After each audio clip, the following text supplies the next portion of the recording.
Let's get it.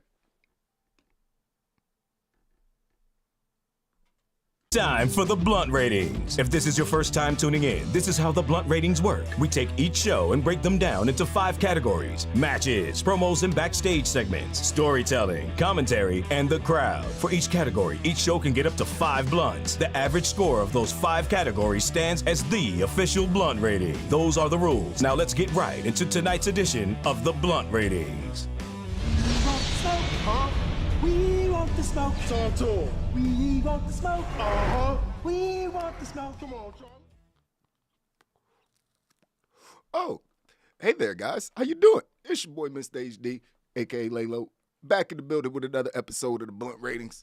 You already know what it is. Man. We got to talk about last night's episode of Dynamite because, hold on, let me turn on my other light over here, get some more light on it, because shit, that shit was fire. Kid Get Money, what up? Gruss, what it do? Make sure y'all like the video. Wild Nation gang in the building. You already know what it is, man. That was a fun show. I ain't gonna lie. I wish I was here earlier. Sorry for the delay on the show. I should say that off top. Dealing with some, personal business, and but we here. Not gonna skip no more shows, so I had to make sure I showed up. Especially because this episode of Dynamite was so fucking. Oh man, it was too much. It was like one thing after the other. It's like trying to find something that was bad is almost feels like nitpicking at this point when it comes to this show. But as always, you guys know the rules. We're going to start with the promos and backstage segments.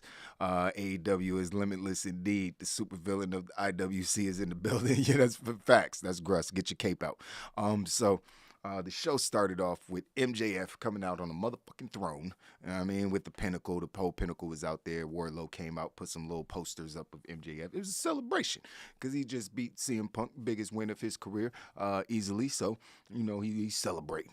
So we got the whole squad out there. They talking shit, doing what they do. And then CM Punk came out, cut him off. We got interruptions galore. So, CM Punk came out and said, basically use a bitch. You know what I mean? I want to fight you again. You know what I mean? Fight me. You know what I mean? And, MJF was like, no. But then, CM Punk was like, yo, you ain't going to jump me like you did last time. So he said, I got some friends. That's when Sting and Darby came out to back him up. And he was like, yo, let's do a 3-on-3 match. We could do a rematch of what we did a couple weeks ago. So, MJF's like, nah, what we going to do is the FTR going to go up against you and a tag team partner, but it can't be Tweedledee or Tweedledum, I think is what he called them. So that was built into something we got later, which was a awesome surprise. We'll talk about that when we get to the matches. That was the opening segment. Fire opening segment. MJF is always firing the mic. CM Punk does what he does. Good opening to the show. We also had Andrade try to hire Darby Allin. He actually got a hold of Sting because they were together this time, obviously. So he talked to Sting like, yo, I want to hire this kid. Still don't think he grasped the concept that Darby doesn't work for Sting, but they're both apparently going back after the TNT title on Andrade for the first time. Darby trying to get it back. Just crowding TNT title picture as it should be. You know what I mean? Get some more contenders in there. We had Penta dissing Malachi Black in a little pre-tape promo. The Inner Circle meeting that was set last week where attendance was mandatory by all members.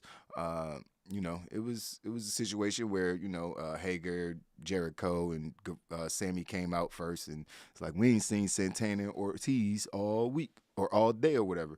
So, he might have said all week, I don't remember, but he definitely said all day. So, that's when Santana and Ortiz finally came out. Basically, he's like, yo, he's like, why didn't you tag me in that match? What the fuck was going on with that? And they was like, man, because you've been acting like a whole bitch. You've been acting like the Inner Circle is all about you. You know what I mean? Like, if it wasn't for the fans, the people, we would have, we would have been out. You know what I mean? They the ones been holding us up. You know what I mean? Jericho, obviously, like, y'all trying to put all y'all problems on me. Y'all had a title match against the Young Bucks and lost. They ain't got shit to do with me. Why y'all so mad at me? It was kind of like two babyface, because obviously the whole group is babyface, so it wasn't like somebody was turning heel. It was just two a group of baby faces just going through it. So you kind of don't know what's going to happen. Jericho kind of threw the barb like maybe I picked the two wrong members of LAX. You know what I mean? Even though the other two members, I think they've both been at AEW at this point for a match. So Homicide and fuck, I can't think of the other guy's name right now. But yeah, so he threw that barb out there, and Santana choked him up. You know what I mean? It's like, hey man, and they had to be separated or whatever. And then Sammy was like, yo man, what the fuck? And Chris told him to shut up, and that's when like Sammy's like, hold the fuck up, bitch. I'm the only one here with a belt. Matter of fact, I got two of them. So fuck you guys. I'm going home. So he dipped out. I was like, okay, that makes sense. Sammy was the first one to dip out before, Santana Ortiz actually dipped out. So then, Jericho was like, Ortiz was like, yo, this is what we gonna do, because we don't do all this yapping, you know what I mean? We gonna do a tag team match, you know what I mean? And we'll settle it inside the ring next week. So we gonna have Hager and Jericho versus LAX. That should be good. Well, Santana and Ortiz as of now. So that should be a good match. Good. It was, the promos were good. Like when mic work was good by all involved. So no problems there.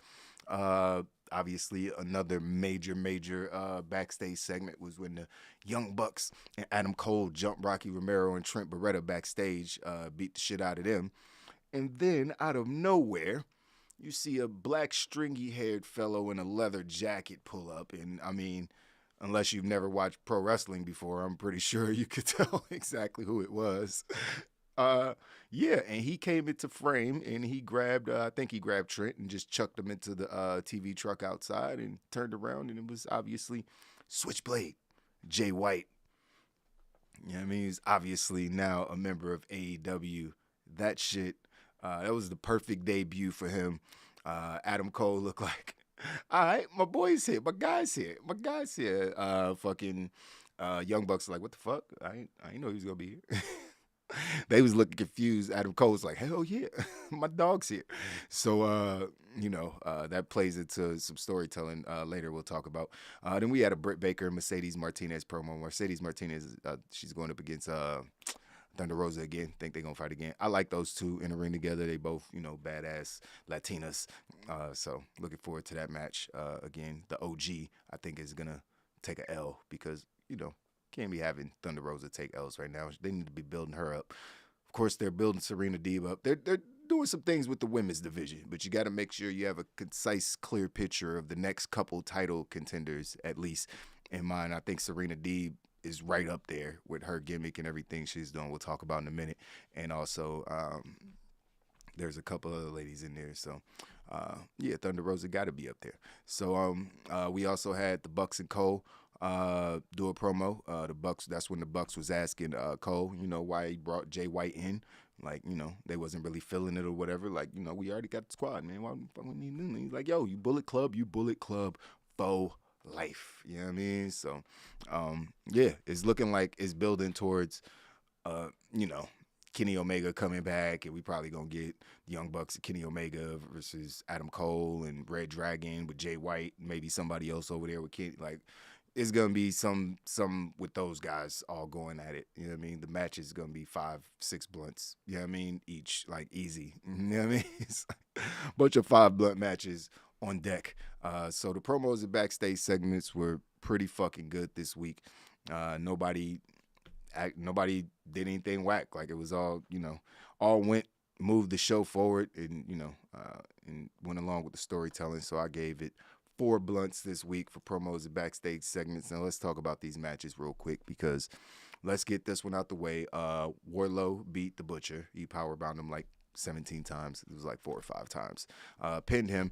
But then, obviously, the debuting Limitless with new music, no tiger stripes on his gear, not in a onesie, looking like the old NXT champion, double champion, I should say, North American and NXT champion, motherfucking Keith Limitless Lee showed up on AEW Dynamite Yeah, he was going up against Isaiah Cassidy in whatever the tournament thing is they're doing on Dynamite these days. And yeah, he chucked Isaiah Cassidy all over the ring. He gave Isaiah some offense too, because obviously they're building Isaiah too. But Keith Lee basically just chucked him all over the ring, beat the shit out of him, pinned him with his finisher, that pop up, jackhammer basically is what it is. And then yeah, after he got the pin, that's when Marquez tried to come in and jump Keith Lee, but they tried to jump on him from the to the outside, but he caught one of them, then powerbomb one onto the other, and just made them look like piles of mish meat. So yeah, Keith Lee's in AEW, man, looking like the old Keith Lee, and he looked like he felt good. You know what I mean? Dyed his hair, got rid of the gray. Obviously, if you saw the picture after he left WWE and stopped dyeing it, he's full gray. You know what I mean? I think he's like around my age. I don't even know if he's 40, but he's full like white. He says he's been that way since a while, for a while or whatever. But yeah, man, yeah. Shit. So Keith Lee is in AEW. I'm excited about that. I'm sure you guys are as well. What else? CM Punk has a tag team partner. I almost assumed it was gonna be this when it's like, yo, you got to find a tag team partner because person didn't have anything planned for the show previously announced. So that's when CM Punk came out with John Moxley, and they beat the shit out of FTR. Obviously, FTR is one of the best tag teams, so they got their tag team moves in. I think they hit their finisher at one point, but they lost by submission when Punk put the Anaconda Vice on, and Moxley put on some submission. I don't remember what it was, but they made those guys tap out and got the win in a really, really, really good tag team match. Definitely worth a watch. We also had Jade Cargill get her 27th victory. She's 27-0 against AQA, a lady that I only know about because I seen some YouTube documentary about her being in Booker T's training school, and they actually mentioned that on the show. I was like, oh, I remember her. I don't know how I came across that her and Booker T wrestling school thing, but yeah, it happened, and she showed up and got her ass beat. She did a sweet ass 450 though. That shit was beautiful. She's talented. She got something with her. You know what I mean? But yeah, she got beat as she should have. Serena Deeb came out and cut her promo. You know what I mean? Sounding like the queen of wrestling, which I mean at this point she might be. She could actually use that title because inside the ring, I don't know if there's anybody better on the earth. I can't. It's crazy seeing her come from straight edge society and shaving her head and being that character with CM Punk, which was great.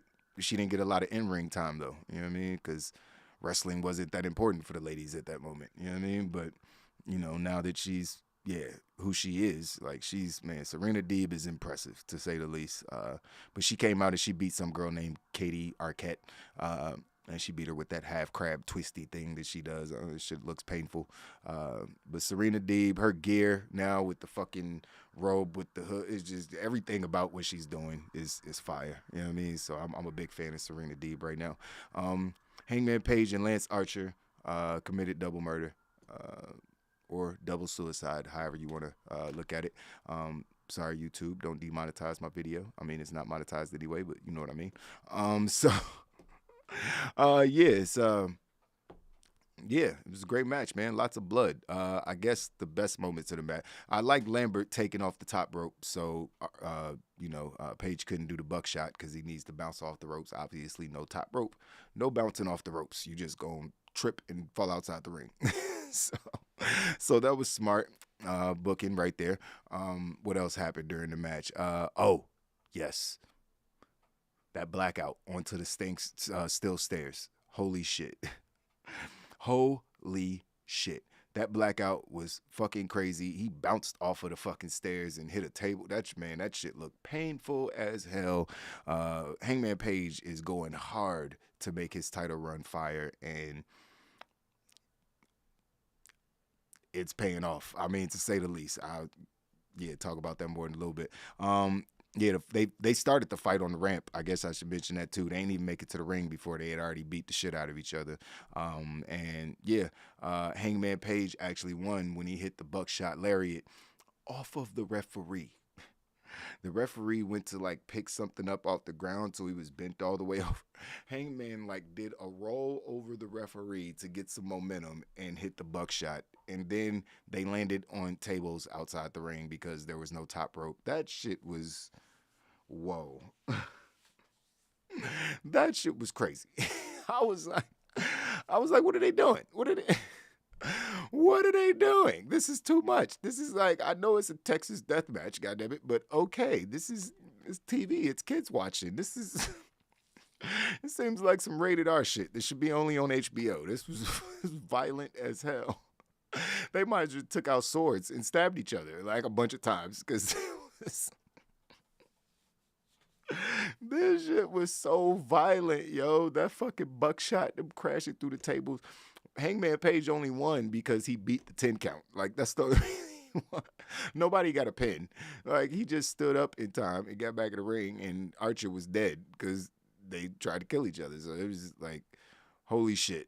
This match was amazing. The blackout on the steel steps would have definitely, I mean, I would have been in a medical induced coma. Like, that shit just looked so painful. He bounced off of the stair. Like, I'd be so scared they gonna hit their head on the corner of one of them joints when they do that and just split they shit wide open. I'd be so scared, man. But whew, he stood up after the match, so clearly he's fine. And both of them need to be checked for concussions, though, because that, the match was not easy on the eyes. Lots of blood. But because of that match and a couple of the Keith Lee match and Serena Deeb, even though it was a squash, and Jade Cargill, even though it was a squash, and Wardlow, even though it was a squash, I thought that the two main matches, CM Punk and Moxley beating FTR in the main event, along with Keith Lee squashing Isaiah Cassidy pretty much, I thought that the matches were phenomenal and entertaining and did what they needed to do, especially that main event. So they got a 4.25 out of me. Don't argue with me. It is what it is. So storytelling. I mean, I don't really even know if you can get better storytelling. I mean, you can. Like the Roman Reigns and Jimmy Uso, like when you got an emotional saga like that feels like it could be real or not real, but it's just, it could be a movie. Like that's a different level. But as far as the cohesiveness and the long-term booking, long-term storytelling that AEW does, nobody's doing that better. I mean, nobody. As far as the the long-term booking that these guys are doing. Let's start off with the Bucks and the Adam Cole shit, and obviously them planting the seeds for those guys to be splitting up. They've been doing that for a while now, even since Red Dragon showed up. Obviously Kyle O'Reilly and he's been talking his shit to the Bucks. So it's it's always been awkward. Now Jay White is there. It's just like, oh, this is crazy. That's a mess. I ain't skip it, bro. I ain't skip it because storytelling, man. That's a part of storytelling. I talked about it in the promos and backstage segments, but yeah, when it comes to storytelling, obviously, the Inner Circle breaking up. What is Sammy gonna do? He's out on his own now. What is Santana and Ortiz gonna do? Are they gonna, because Santana's like, yo, you lucky. If it wasn't for Ortiz, I've been punch you in the mouth. You know what I mean? So it's like, there's been some tension there. Is it all going to come to the head? Are they going to actually split? Because I thought they were going to split this week, but they didn't. They're going to have a match. So we'll see what happens during the match, if somebody turns heel or not. Just long-term booking, more long-term booking. More long-term booking with Jade Cargill, 27-0, building her up like Goldberg. She should never lose until she loses the TNT title. I don't even think she should lose the TNT title, honestly. I think she should probably just win the AEW Women's Championship and have both belts. I mean, I honestly, the TNT or the TBS title, I'm sorry, looks better than the original women's title, which is like a regular belt buckle. So it's like, it's like, I'd rather be holding the TBS title anyway, as far as how it looks. And I think they're probably going to change that soon, I would imagine. But yeah, it is what it is there. We also had Keith Lee and Jay White showing up obviously, their stories will be told. Jay White's already being entrenched in this story based on coming in with the Bucks and Cole and all those guys. CM Punk and MJF getting a rematch because Mox and Punk beat FTR. More long-term booking. This has been going on for months now with these guys. It's going to continue. We're going to get another rematch. I don't know who's going to win that rematch, honestly. Is it going to be 50-50 booking? Are they going to do a third match? Is CM Punk going to get his win and then they do a third match? Because technically MJF came out bragging that he already beat CM Punk twice, which is technically true, but he got caught the first time. So it is what it is. Yeah, Jade Cargill tour of the islands did look amazing. The motherfucking commentators didn't even know what it was. They were like, "What is that?" I was like, "Bitch, you ain't never seen that move before." Like we all do, like 4 different people do that move. Like, what are you doing? But yeah, it should look fire. You know what I mean? It worked because she was so much taller than the other girl, and she had so much time to rotate because she was so much taller than her. So it's just a move that could work for her. It almost looked like Baron Corbin's End of Days, pretty much. You know what I mean? Same kind of move. So yeah, that was fire storytelling with CM Punk and MJF getting a rematch. Paige's title reign. Low-key fire. I don't know if anybody is noticing how great of a title reign that Hangman Page is having. It's been just buckets of blood and fire-ass motherfucking main event matches. So I have no problem with Hangman Page's title reign. I feel like some people aren't going to give it the credit that it deserves, but I feel like he's had an amazing title reign so far. It's like I can't really be mad at any of the feuds he's had, obviously, because from Kenny Omega to winning the title against Kenny to, this feud with Archer. I think they've all been fire. We already know what he did with Daniel Bryan. Like that shit was dumb fire. So we can't he's having bangers, 5 blunt bangers back to back with everybody. You ain't gonna sit here and tell me that main event last night wasn't a 5 blunt match, like a Texas death match. It ain't gonna get more Texas death than that. You know what I mean? Like, so that shit was crazy. I think at one point somebody was stabbing each other with some forks or something. Like that match was gory, man. That shit was it was so nasty.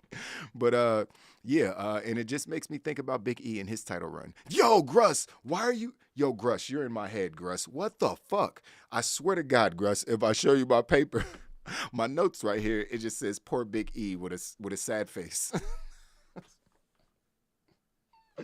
As soon as I started talking about it, I looked over and you put the same thing that I was about to say right there. I'm like, yo, what the fuck, man? This shit definitely makes me think of Big E's title run. It just makes me feel worse for Big E that they couldn't find something to do with that guy when he had the title on like that. Just let him have good matches, man, against people who want to take his title. It doesn't have to be a fucking Roman Reigns, Jey Uso storyline, some emotional shit. Just they want to beat him for the belt, and he doesn't want to give it up. So just let him have bangers for 30 minutes, but they won't do that at all. They make him lose to Sheamus, and I don't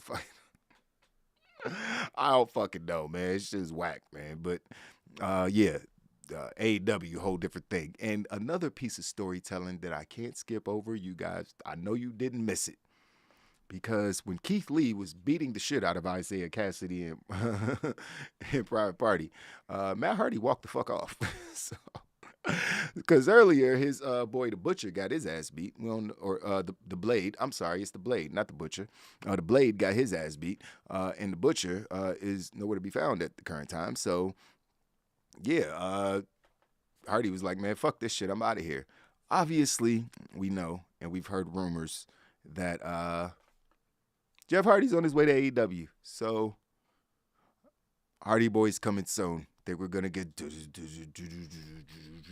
We're going to get the awkward dancing on the ramp, and everybody's going to get excited. Going to be one of the loudest pops ever, because wherever those guys show up together, man, those pops be Stone Cold Steve Austin-esque. You know what I mean? Edge at the Royal Rumble-esque. You know what I mean? It's like CM Punk debuting on Dynamite-esque. It'd be those type of pops. Like, it's like motherfuckers love the Hardy Boys. So just them planting the seeds, Hardy walking off and all that. You know what I mean? It's just more good storytelling, man. So you're not going to sit up here and disagree with me, man. I don't think nobody's about to disagree with that, right? Nobody's disagreeing with this score, right? I don't think so, man. 5 blunts, man. It's 5 blunts. That's what it is. Storytelling was perfect. I mean, every story made sense and pushed. It didn't. The stories didn't even stop. Like even from Thunder Rosa to fucking like and Mercedes Martinez and Britt Baker, like like even that's continuing. But the CM Punk and MJF shit continuing. The Page title reign, the Inner Circle drama, the Bucks and Hangman Page and Jay White drama. Like it's so much drama, and it's just like the storytelling of this show, man, was fucking fire. I loved it. Just give Cody the world title. Gruss. What are you doing, Gruss? Gruss? Stop it. MJF. What do you disagree with? MJF beat Hangman. Willow need to beat MJF for the title. That's super long-term booking. That's another thing. Thank you, Aubrey. How did I not mention all the Wardlow shit in the storytelling? This solidifies the 5 blunts. The long-term booking with Wardlow just being so fed up with MJF but needing that paycheck, like his facial expressions when he's in the background, even when he was putting the posters up of MJF, it looked like he was disgusted with himself that he had to do it. Like it was. He's doing an amazing job. Like he just be in the background. Like even when MJF was cutting his promo at the beginning of the show, he was acting like he was about to shout out Wardlow, talk about somebody that helped him, get to the point. And then he's like, Sean Spears. Wardlow was like, all right, that's a bet. He just faded to the background like, all right, that's a bet.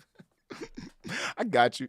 So I love that shit, man. When he turns on MJF, it's going to be amazing. Everybody wants it to happen. We're thirsting for it at this point, man. Wardlow is fucking killing it. Amen to that, kid. Get money. Wardlow is killing the game right now. I was like, I don't even know where it came from. Like, where's Brian Cage? It was kind of like both of them were kind of the same, but Wardlow just showed so much better character work in this storyline, and Brian Cage just had his girl crying on the internet. So, Brian Cage, WWE confirmed. I think in 2022 that might be a thing. But Wardlow is on fire right now. I can't wait to see him turn on MJF. And I don't think it could be when MJF gets the title because I don't know. As we saw at the end of the show, more storytelling that I didn't even mention. Adam Cole came out to pick up the belt and hand it to Adam Hangman Page. Like, next up, player. You know what I mean? See you soon. And so now we about to get Hangman Page versus Adam Cole for the AEW World. What is this show? What is this show? Oh my fucking God, man. AEW Dynamite was fire last night. I can't even deny it. It was fire. Just to wrap up the last 2 categories, I gave commentary 3.75. They weren't absolutely hilarious. Tony Schiavone is amazing when he's talking about MJF because he loathes him. He is disgusted by every sense of the essence that is MJF. Like you could just you see it on his face. You can hear it in his voice. He hates MJF so much. It's like he don't even be meaning to sound that disgusted, but it's just natural. Like they got some beef in real life. Something happened I don't know about. He's like, oh, I hate him. He's like, damn, man, do you really hate us now, kayfabe? Gruss, what are you doing? Gruss, stop. Gruss, why do you want to see the world burn, Gruss? That is the last thing in the world we need, Gruss. We do not need Jericho on commentary. Lord Jesus. Oh my God, that would be a dumpster fire. I can't even watch Rampage that often because it's just so bad when he's on commentary. I gave the crowd 4.75 blunts because the crowd was on fire. It's how they not gonna be on fire? They got that show. Like, if you're not cheering for that fucking show, then I'm gonna give you a 0 because they got all the surprises. They got the fire matches. They got all the blood and guts in the main event. They got all more storytelling. They got to see all their favorite stars on AEW. It's just it is what it is, man. This fucking show is good. Like sometimes Dynamite misses and it's close, it'd be like a 3.7 or 3.8. It'd be like, oh, it's not the Dynamite, the greatest Dynamite ever, because, you know, they be so consistent. But then they give you one of these and it's like, God damn, that shit was fire. It was basically 2 matches and 5 squashes. You know what I mean? And the show was fire. They had like literally like 4 or 5 squashes. Keith Lee match was a squash, basically. Jade was a squash. Serena was a squash. Like, it's just squash matches all over. You know what I mean? Wardlow squash. Like, it's just, and it's all working. You know what I mean? They got Serena doing a 5-minute for, you know, rookie challenge or whatever the fuck. That, like, they just, everything they do, it just makes sense. I don't have to feel insulted for watching the show. That makes me feel good as a fan. You know what I mean? Don't insult my intelligence. And yeah, you know what I mean? He's like, exactly. All the squashes were fire. Aubrey James says, I feel bad for Hangman Page. His title is underwhelming. Why do you think that? How is his title? He won the belt from Kenny Omega in a classic. A classic. He defended the title against Daniel fucking Bryan in a classic. A classic. Then he just randomly defends the belt against Lance Archer in a 5 blunt banger. I can't call it a classic. I don't want to call it a classic. Banger. You know what I mean? 5 blunts. I mean, just because it's 5 blunts don't make it a classic. You know what I mean? It's got to be like some game change. I don't know. It's got to be a feeling, I think. But it's still 5 blunts. You know what I mean? The way it was executed. Like, exactly. Big E had an underwhelming title run. You know what I mean? Hangman Page did not. Stop it. Y'all are wilding. Y'all think this Hangman Page. Even the promos he's cutting are good. Everything is making sense. That's why I'm saying. This is why I'm saying. I feel like people not gonna give him the credit he deserves, and that's why I'm fully hitching the motherfucking Wild Nation. Not the Wild Nation, because y'all are the Wild Nation. I'm hitching my personal bandwagon to motherfucking Hangman Page's title run, because I feel like this shit has been amazing, and I feel like just because there's so much good shit, and his title reign started when Daniel Bryan showed up and CM Punk showed up. Now you got Keith. It's so much happening. It just feels like it's getting mushed up and forgotten about a little bit, but that doesn't take away from the fact that the shit has been fucking amazing. All the matches have been fire. He hasn't done a bad feud yet, a boring feud yet. He hasn't had a bad match yet. So it's like, what more you want from the dude? I don't know. He doing it by himself without the Dark Order. Like, he's just having bangers. I wish Big E had a title run like this. I wish just even half of this. A little pinch. Big E had no feuds that mattered, not one, not a single one. So it's like, it's not even the same thing. Dolph Ziggler, stop it. He is not a bump machine. That is a terrible comparison, Gruss. It's a terrible, terrible comparison. Oh yeah, I forgot. Oh yeah, so 3.5 blunts. That is obviously a third show. So, AEW Dynamite. February 9th edition, 2022. A hand. Nice round of applause for the show. I enjoyed myself thoroughly. I thought the show was amazing. I thought the show was fire. I'm happy about the debuts of Keith Lee and Jay White. Perfect timing for both of them. I'm glad they both did their debuts in different ways. Jay White didn't even come into the ring. He just showed up, because Adam gave him a call and helped him jump somebody. So it's just like everything, they did last night.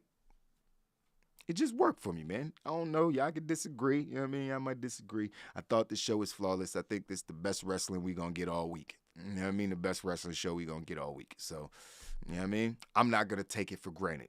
You know what I mean? Honestly. Because then I got to go watch Raw, and then I got to go watch SmackDown, and then I'll be like, damn, Dynamite was good. Felt better after watching those shows than it did when I watched that one. So it's like, God damn.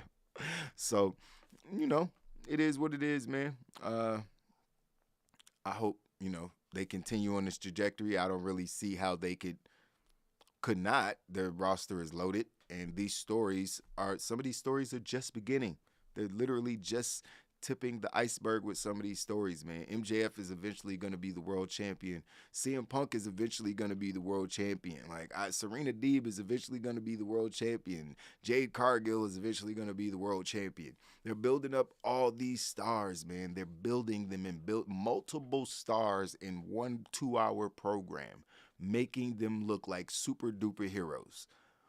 What the fuck is the other company's problem? Why can't they do this same thing? Why does there have to be 2 or 3 people on every show who get all the segments? The only ones that get put over in matches. The only ones that look like smart baby faces or smart heels. Like, everybody else just looks like a fucking moron or comes out of catering or gets 50-50 booking just to take up space on the show, and it feels like nothing they do matter. Only 10%, 20% of the shit that's happening on Monday Night Raw is going to matter for the following week. It's not like that with AEW, man. It's just not. And I'm a WWE guy. I ain't gonna even lie. I've been watching them for 25 years. I remember the debut of Monday Night Raw. I'm old. You know what I mean? So you can't tell me I'm not a WWE guy, but I'm going to criticize that shit. As you know, I should be trash a lot of the times. And then you see how simply something can be done, especially by a rookie promoter. Tony Khan been doing this shit for 2 years, 3 years. He's new. He wasn't fucking working for his daddy. He's a fan. He was me. Like, that's what I'm saying. I feel like I could do a better job at booking a wrestling promotion than what WWE does. That's the crazy thing. Like, and it's not like, you hear the writers complain all the time. Like, we have 1,000 ideas and none of them get through. What you see on TV comes from one person's brain and his 3 or 4 minions. We're just here. We're here to toss out ideas they might give us. We're here to tell them shit that they don't want to do. So they can just be like, hey, it's not on us. We're the shield for all the bad ideas. But we know who has the final say with most of the programming that happens. He's an 80-year-old dude. You know what I mean? And we can see his thought processes just by what his current storyline with Austin Theory. So, which is super cringe, awkward, and makes no sense. And he thinks that that's getting Austin Theory over. Austin Theory is getting Austin Theory over. Austin Theory was over with everybody but Gruss before Vince McMahon took a liking to him, I guess. Like, I was already on the Austin Theory train. Everybody knows that before the Vince McMahon storyline. So it's just like, he didn't need that. You could have just booked him in these matches, and he doesn't need Vince McMahon looking at his ass creepily as he walks out the door, or, just doing weird shit. I don't know. It's just, I don't know. But they just can't build stars over there. It's the same people. The only women superstars they build are, ones who are obvious superstars. You know what I mean? You can't deny a Rhea Ripley or a Bianca Belair. You look at them in the ring. You look at their presence. Rhea Ripley's 20 foot tall. As far as, the ladies, Bianca's the most athletic woman on the roster, bar none. The strongest woman on the roster, bar none. The fastest, the coldest, the dopest. You see what I did there? But she's what she is. So it's like those women you can't deny. But then they don't build Liv Morgan for real. They not. I mean, are they building Nikki Ash, or is she just there to get 50-50 booked with some people? You know what I mean, for the next couple years. Like, it's the 4 horsewomen: Ronda Rousey, Rhea Ripley, and Bianca Belair. That's your WWE women's roster. Let's not kid ourselves. You know what I mean? Nobody else matters. And it's just fucked up. It's fucked up. So, yeah, that's that. 4.35 for Monday Night Raw. Monday Night Raw. Definitely not for Monday Night Raw. For AEW Dynamite. Excellent show as always. Gruss said, word to the street. Word on the street, Shane McMahon getting fired was a work. Yeah, that's what I'm hearing. That might have been a work. They might have just put that out there. But I think they could also just say it was a work, like, and just to calm somebody heat down, because this is father. Like, I don't think they want to be beefing publicly. He could have just been like, we was just fucking with y'all. We ain't really mad at each other. You know what I mean? It's like, you know what I mean? It's, it's family stuff, so you never really know. You know what I mean? Because Shane McMahon does seem like he shouldn't have been there. Let's just call it what it is. He shouldn't have been there. He definitely shouldn't have been the 28th entrant in the Royal Rumble. You gonna have Shane McMahon come in, have him come in at number 4 and get eliminated, in 10, 15 minutes later, so no one cares. Like, don't have him come in 28 in one of those valuable spots where everybody's like, who's next? Who's next? I guess it didn't fucking matter this Royal Rumble because there was 0 surprises. So, yeah. So, yeah, that's crazy. So we're going to end the show there, guys. I got to go handle some business. So appreciate you guys, man. Lay Low, Death Row, or Bad Boy? That is a random question. I'm going to go with Bad Boy because they had the locks. So, yeah, one of my favorite rap groups of all time. Yeah, is what it is. LOX. Yeah, and they put out, that fucking We Are the Streets album is one of the greatest pieces of hip-hop history. So. Love that shit. So, yeah, man, that's it. Appreciate you guys, man. I'm going to go ahead and get up out of here. Catch you on the next one. Deuces. Like the video, subscribe to the channel, and hit the notification bell to know when we go live next. Follow us on Twitter and Instagram @WrestlingOnWe, and thanks for watching.